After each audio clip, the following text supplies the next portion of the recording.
Embora eu aprecie que os estudantes da palavra na tradição reformada estejam levando a Bíblia a sério, estou preocupado com sua tendência comum de confundir os termos Israel e Igreja. Tem sido herança dos teólogos reformados identificar o povo de Deus desta era atual como o novo, ou espiritual, ou até mesmo verdadeiro Israel. João Calvino ensinou claramente que a Igreja herdou muitas das promessas feitas a Israel no Antigo Testamento. Em graus variados, os professores reformados contemporâneos mantiveram esta linha de ensino. Note o que alguns deles afirmam. John Piper, por exemplo, autor bem conhecido da nossa época, ele afirma que em Romanos capítulo 2, do versículo 25 a 29, ele diz: um gentio que cumpre os requisitos da lei será contado como um verdadeiro judeu, um verdadeiro membro do povo escolhido de Deus, ou seja, Israel. John Piper também em Efésios capítulo 2, do versículo 11 a 22, naquela passagem ele diz que significa que o verdadeiro Israel se torna a igreja de Cristo, e a igreja de Cristo emerge como o verdadeiro Israel.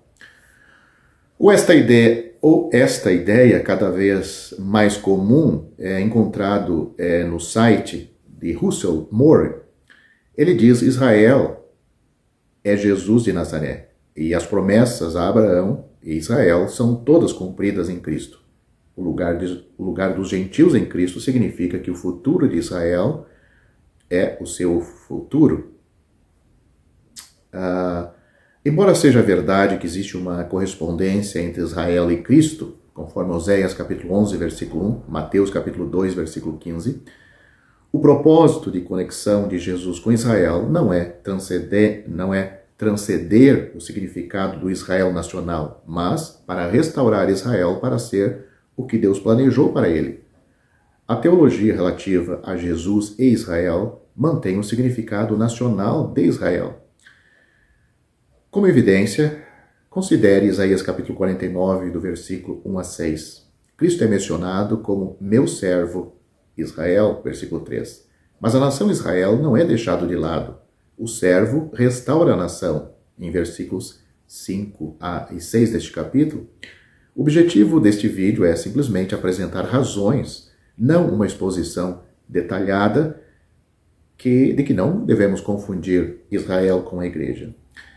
Mas deixe-me ser mais claro. A igreja é distinta de Israel.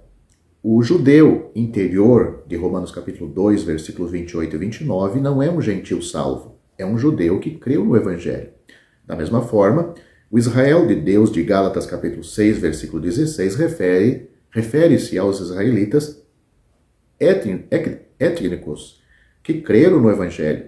É verdade que Pedro usa termos, por exemplo, raça eleita, sacerdócio, nação santa, povo de Deus, que foram usados no Antigo Testamento para Israel, como por exemplo 1 Pedro capítulo 2, versículos 9 e 10, mas aplicar esses termos à igreja hoje não muda seu significado original para Israel. Em outras palavras, enquanto o termo povo de Deus agora inclui gentios na igreja, o termo Israel não. A passagem-chave para avaliar o relacionamento entre Israel e a igreja é Romanos, do capítulo 9 a 11. Esses capítulos são difíceis de interpretar, mas estou convencido de um ponto de vista exegético que em Romanos, do capítulo 9 ao 11, como no resto da Bíblia, Israel sempre se refere a israelitas étnicos. Às vezes, é mais estreito do que a nação em geral, mas nunca se refere aos gentios da igreja. Por exemplo, Romanos capítulo 9, versículo 6 apresenta um Israel dentro de Israel, isto é, crentes dentro de uma nação incrédula, ou seja, crentes israelitas dentro da nação total, que são incrédulos da nação de Israel. Mas esses crentes são israelitas étnicos, como o remanescente do capítulo 11, versículo 5. A oliveira de Romanos capítulo 11, do versículo 16 a 24, um lugar de bênção que abrange dispensações através de um vínculo com Abraão, não é o mesmo ensinamento do novo homem em Efésios capítulo 2, ou seja, a igreja desta dispensação. E a plenitude de Israel, de Romanos capítulo 11, versículo 12, é mais do que apenas muitos judeus confiando em Cristo para a salvação. É a restauração da nação a um lugar de liderança política entre as nações na era do reino milenar. Leia Isaías capítulo 27, versículo 6. A estrutura que adotamos afeta a forma como lemos a Bíblia.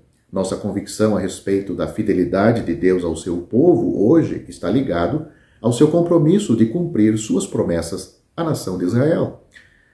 Uma acusação apresentada contra os dispensacionalistas é que estamos dando precedência ao Antigo Testamento sobre o Novo Testamento e nossa interpretação em nossa interpretação da Bíblia.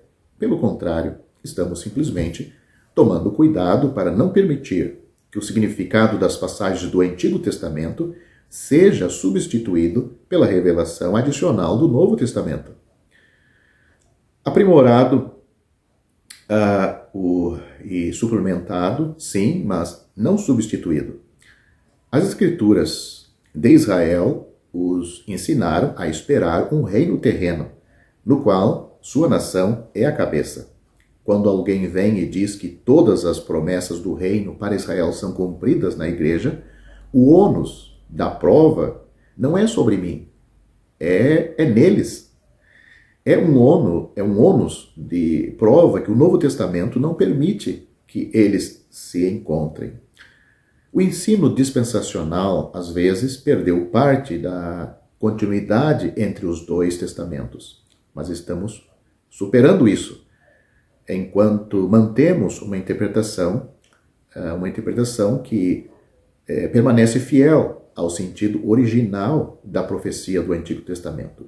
Uma das razões, então, que eu não sou reformado, ou pelo menos não defendo e não acredito na doutrina da reforma, dos reformadores, é que a Escritura, tanto no Antigo como no Novo Testamento, mantém uma distinção entre Israel e a Igreja. E em lugar restaurado para Israel como uma nação que a teologia reformada não faz. Israel, ainda no futuro, após o arrebatamento da Igreja, vai ser, de novo, o foco de Deus neste mundo, aonde, dentre toda a nação, Deus vai salvar um povo para ser esta nação a cabeça das nações do mundo no reino milenar, quando a igreja já não vai estar mais aqui na terra como testemunho público no mundo. E sim, ela foi arrebatada ao céu, mas Deus agora volta a tratar novamente com a nação de Israel. É isso que as profecias do Antigo Testamento asseveram, afirmam, e que, pela rejeição de Cristo, o seu Messias, deu lugar, se posso dizer assim, à introdução da igreja. A igreja já estava nos planos de Deus, mas com a rejeição de Israel, Deus começou a colocar toda a sua atenção à igreja. É a era que estamos vivendo, a época que estamos vivendo, até o arrebatamento, o foco de Deus está na igreja. A igreja que é o corpo de Cristo. Cada israelita que é salvo hoje, ele é introduzido nesta igreja. Com a volta do Senhor Jesus, este israelita, como os gentios, vão ser arrebatados. O Senhor Jesus Cristo prometeu de voltar para levar o seu povo, para que onde ele estivesse, nós estejamos também. Ele vem até aos ares, entre as nuvens. É isto que Paulo ensina em 1 Tessalonicenses capítulo 4, a partir do versículo 13. O arrebatamento, onde ele trata sobre o arrebatamento da igreja. 1 Coríntios capítulo 15 também, ele fala sobre a ressurreição, como vai ser a ressurreição dos crentes que já faleceram, como vão ressuscitar. Isto vai acontecer num momento, num abrir e fechar de olhos.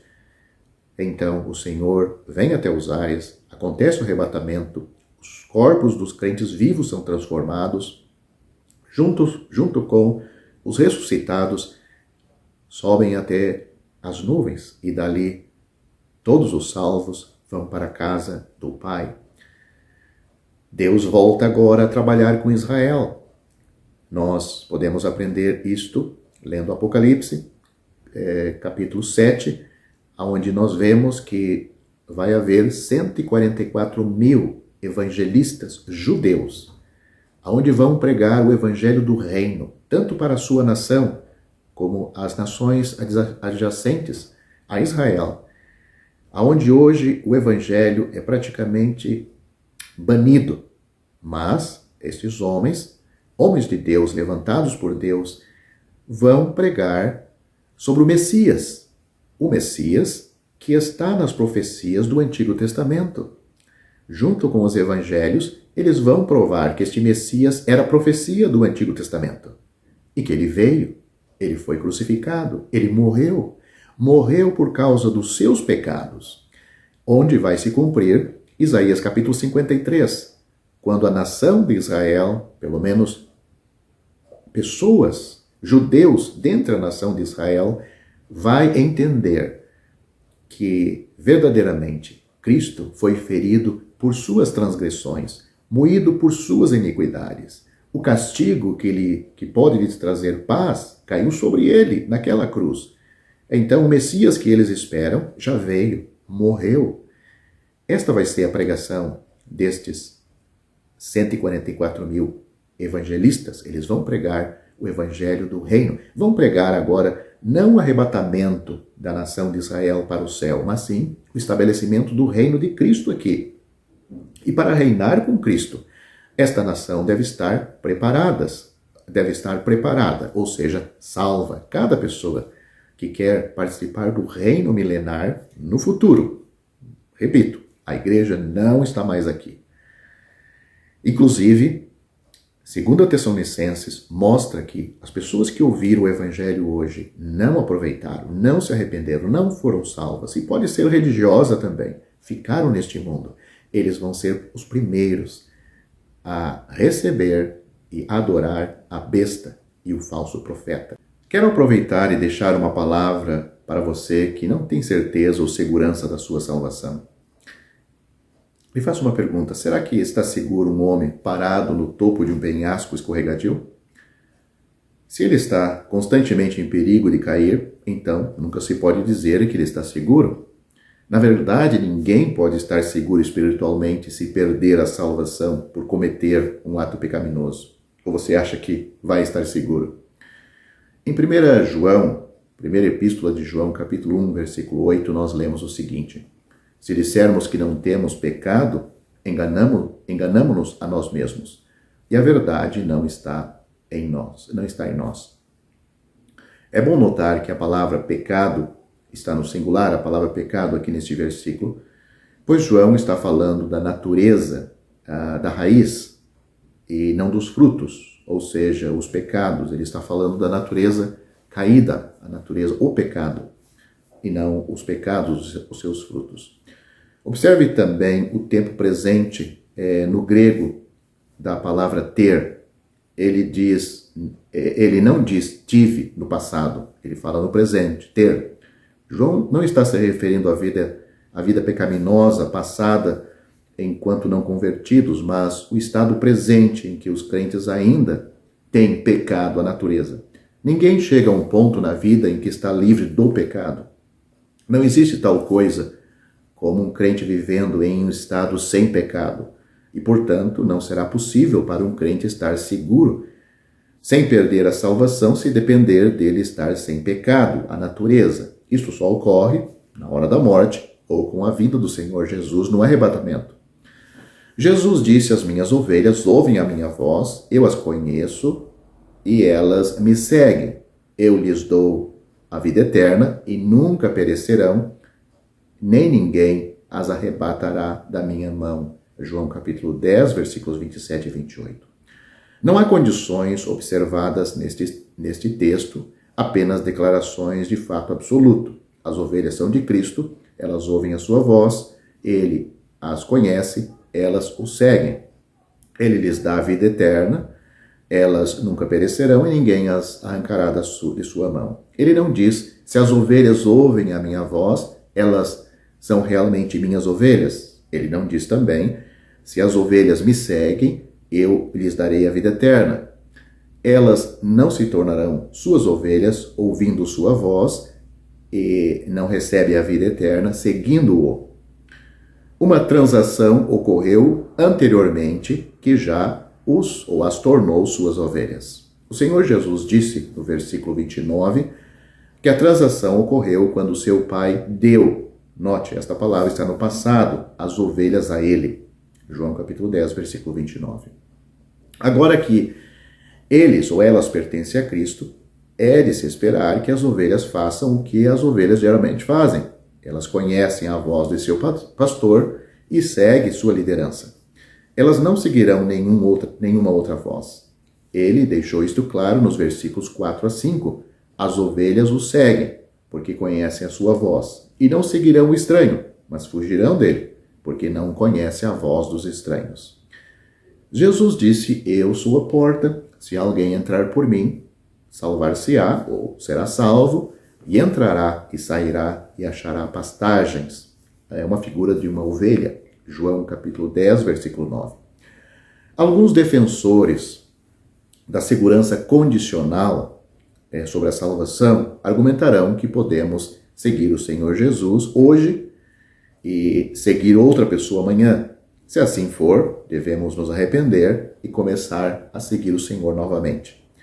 O texto argumenta contra esta possibilidade. As ovelhas de Cristo seguem a Ele e somente a Ele. Elas não obedecem nenhuma outra voz. A peregrinação cristã não é tratada em João capítulo 10. As ovelhas de Cristo o seguem. No entanto, nenhuma ovelha faz isto perfeitamente.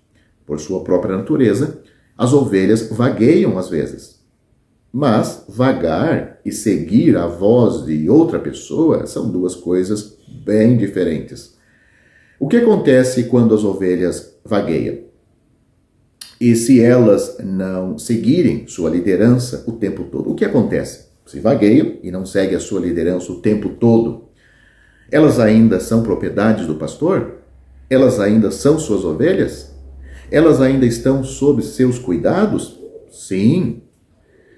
Quando elas vagueiam, o pastor realmente as estimula, junto com seu cajado, a seguir na direção certa novamente. Mesmo se elas vagueiam longe, ele vai atrás das ovelhas, porque elas são suas ovelhas. Mas não há nenhuma sugestão neste texto de que podemos vagar e ficar perdidos e necessitados de salvação mais uma vez. Isto implicaria que Cristo é incapaz de manter aqueles sob os seus cuidados. Poderíamos ter esperado que o Senhor Jesus dissesse no versículo 24, aí de João capítulo 10, as minhas ovelhas ouvem a minha voz e me conhecem. Em vez disso, ele disse, eu as conheço. Porque ele está enfatizando a segurança das ovelhas, seu conhecimento delas é mais importante do que seu conhecimento dele, ou seja, o conhecimento dele pelas ovelhas é mais importante do que o conhecimento das ovelhas dele, em relação a ele. Porque Cristo conhece suas ovelhas, ele nos guardará e protegerá. O uso da palavra mão, aqui no texto, na declaração do Senhor, ninguém as arrebatará da minha mão, não está enfatizando tanto uma mão física, de 5 dedos, que envolve o crente, mas sim o fato de que as ovelhas estão sob os seus cuidados e custódia. As ovelhas pertencem a ele. O fato de que ninguém os arrancará de sua mão indica pelo menos 2 coisas. Primeiro, não há ninguém poderoso o suficiente para levar suas ovelhas. Ao contrário do mercenário, dos versículos 12 a 13, é por isso que ele, o Senhor, pode dizer, eles nunca perecerão, ou elas nunca perecerão, no versículo 28. Segundo, as ovelhas nunca se tornarão propriedade de ninguém, mas sempre pertencerão a ele. Os falsos ensinadores geralmente ignoram a ênfase desta passagem na propriedade minhas ovelhas, meu Pai que mas deu elas.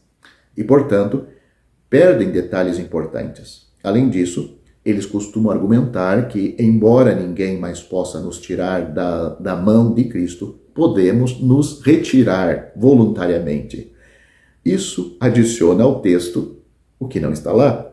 Jesus não disse, ninguém mais as arrebatará da minha mão. Ele disse, ninguém, incluindo aquele na mão de Cristo. A menção de seu Pai no versículo 29 é linda e fornece uma dupla segurança para o crente. A frase que conclui os versículos 28 e 29 são quase idênticas. Uma diferença é que ele disse que ninguém deverá nos arrancar de sua mão, versículo 28.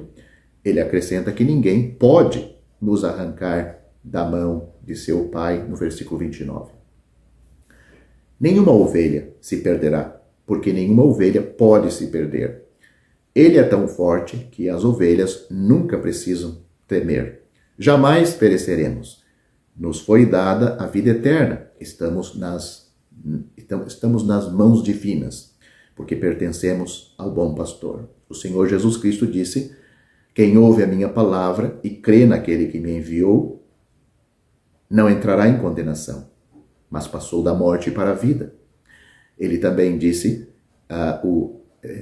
Deus enviou seu Filho ao mundo, não para que condenasse o mundo, mas para que o mundo fosse salvo por ele. Quem crê nele não é condenado, mas quem não crê já está condenado. Só tem duas classes aqui, os que creem e os que não creem. Aqueles que creram no Senhor Jesus estão salvos, seguros, eternamente seguros. Aqueles que não são salvos, eles nunca mudaram a sua situação, eles não tinham uma outra situação, eles tinham só a situação de condenados. É assim que você está se você não está salvo. Você não precisa praticar nenhum pecado para ser condenado ao inferno. Cristo veio salvar você porque já está condenado. Você já tem pecado suficiente, não precisa praticar mais nenhum. Você já está condenado ao inferno. O que você precisa é de um Salvador. Este Salvador lhe dá total segurança. Ele disse, repito, eu sou a porta, se alguém entrar por mim, será salvo. O apóstolo Pedro disse, em nenhum outro há salvação, porque também debaixo do céu, nenhum outro nome há dado entre os homens, pelo qual devamos ser salvos. Só por Jesus é que nós somos salvos. E continuamos sendo salvos eternamente. Atos capítulo 4, versículo 12. Você, querendo ser salvo, você tem que crer no Senhor Jesus Cristo. Você também será salvo. Atos capítulo 16, versículo 31.